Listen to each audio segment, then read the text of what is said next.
It matters what you bring your attention to, because remember, whatever you focus on, that's the direction you go. Whatever you focus on, not intentions, but what you believe will become your outcome. Hey everybody, and welcome to the Master Level Marriage Podcast, where we discuss all things marriage and where you can discover the tools that you need to have a strong and healthy relationship.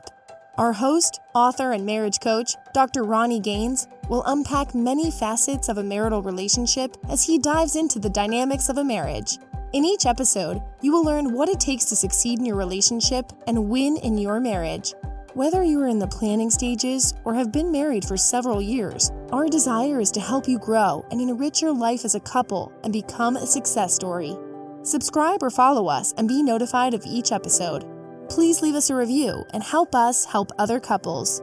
For more information, visit www.masterlevelmarriage.com. Thanks for checking us out. Now here's your host, Dr. Ronnie Gaines. Welcome to the Master Level Marriage Podcast. I'm your host, Dr. Ronnie Gaines, and I'm so grateful that you're with me on this podcast today. Last episode, we started a 5-part process. You might say a 5-step cognitive process to change. And in that 5-step cognitive process, we covered 2 of those 5 steps in the last episode, which was information interpretation. Remember, we'll reiterate somewhat that you receive information every day, every part of your life. You receive information. The information is neutral until you give an interpretation to the information. Once you give the interpretation to the information, then you will react to your belief in whatever you believe in that information. Now, I encourage you to go back and listen to the episode last week on the 2 first parts of the process.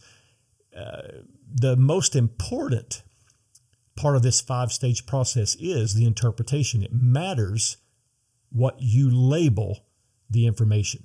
It matters what you bring your attention to, because remember, whatever you focus on, that's the direction you go. Whatever you focus on, not intentions, but what you believe will become your outcome. And today I want to carry this on into this other part, these other 3 parts of this 5-step process. Now, go back and subscribe and follow us so you don't miss any episode. And I would love to hear from you on this episode. I'd love for you to give me some kind of review. Write a review. Tell me what you think about what you hear, or click on the link below and leave a comment or a question, and we'll interact together. But today, I want you to see, once you make that interpretation, you're going to react in some way to that interpretation. What it's going to do on this 3rd part of this process, once you interpret something, there is a feeling that will be connected to however you interpret it. Remember that when you're in the very first stage and you're receiving the information, you are basically at a level of psychological rest or relaxation. Not much movement, not much really in your thoughts yet, because it's just information. Information's neutral. But once you make the interpretation, whichever way you interpret it will determine the rest of the story. It will determine the rest of your narrative on this particular information that you're receiving, this stimulus that you're receiving, whether it be you're scrolling on Facebook and you see a person that's posted something, they've posted a picture, or remember last week we talked about when he comes in late and you have had dinner on the table for 15 to 30 minutes and he's late. However you interpret it will determine your feeling. There is a knee-jerk reaction to how you interpret something, and you begin to feel. Here's the thing that I've learned about thoughts. Thoughts are not necessarily facts. They're just your opinion. They could be facts. You may have the facts. They may be true facts. But most of the time, how we think, our thoughts are basically just opinions and they're your thoughts. They're probably not facts. Sometimes we don't have the facts, but however we interpret it becomes our narrative. I talked about this last week about the Paul in the Bible. He stated to cast down those thoughts. Cast down those thoughts that exalt themselves higher than God. Or you could say it like this: cast down those thoughts. Move out those thoughts. In other words, change the way you think about things that exalts themselves higher than the truth. It's really imperative that we find out the truth before we make an assumption.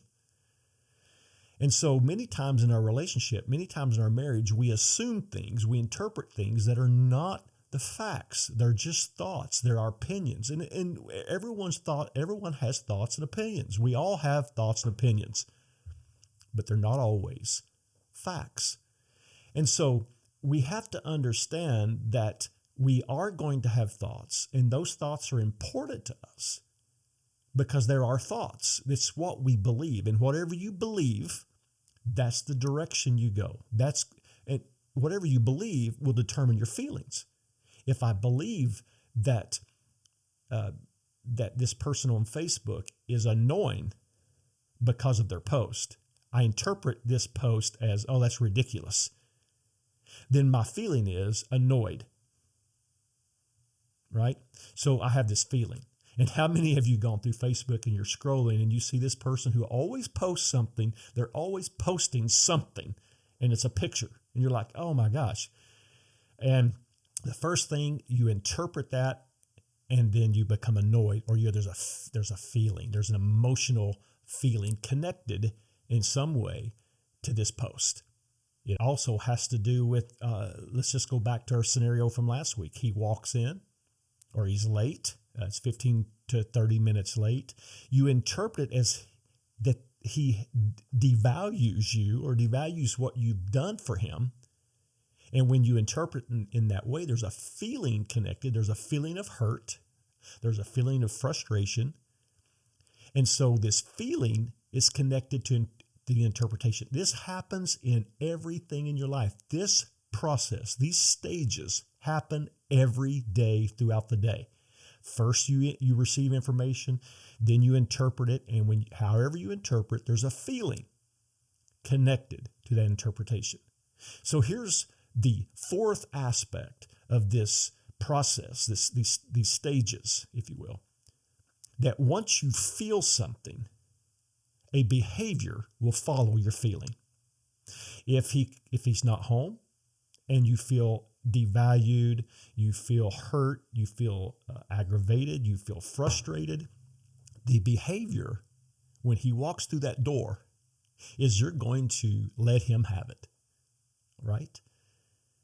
And when you let him have it, it's like a response to the interpretation. Now, if you go back and you look at this scenario and you're thinking, maybe there's something else wrong. Maybe there was something that held him up. And so we interpret it as, I hope he's okay. I hope he didn't have a wreck. I hope there's not been an accident. And so we interpret it so different. So when he does walk in, it's, oh my gosh, I'm so glad you're home. You're okay. You're okay. You see the behavior that follows the interpretation. You don't even know. You don't even know what's happened yet. This is where we have to be neutral on our interpretation until we know the facts. And if he's just being lax and he's not thinking, and this happens over and over again, last week we talked about this as well, that it becomes a hard conversation. And I say this, that the speed of a hard conversation determines the emotions. So when things are happening over and over again, it becomes a problem. It becomes a hard conversation rather than grace. Our information that we're receiving now is this is a pattern. And now I need to have a hard conversation. This is a conflict. I need to have a hard conversation with him and let him know this is not acceptable. There's a difference between a complaint and criticism. We'll talk about this more in our shows, but a complaint attacks the problem. Criticism attacks the person.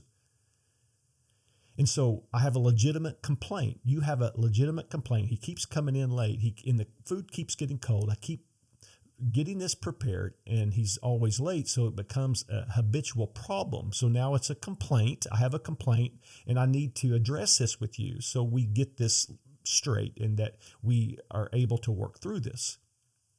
So when it's a hard conversation, the longer you wait on addressing the problem or addressing a complaint, the more the emotions rise. The hard conversation determines the intensity of the emotions. The longer I wait, the more my emotions rise, and the more I'm going to act out in a behavior. My feelings rise, the emotions rise, and then I'm going to explode, or I'm going to come. You see, here's the thing. When we have a feeling, when we have the information, the interpretation, the feeling, and it leads to a behavior, the reason in our minds there's a behavior is because there's got to be some way to relieve that psychological tension. If we don't have a way to relieve the psychological tension, then we become unstable.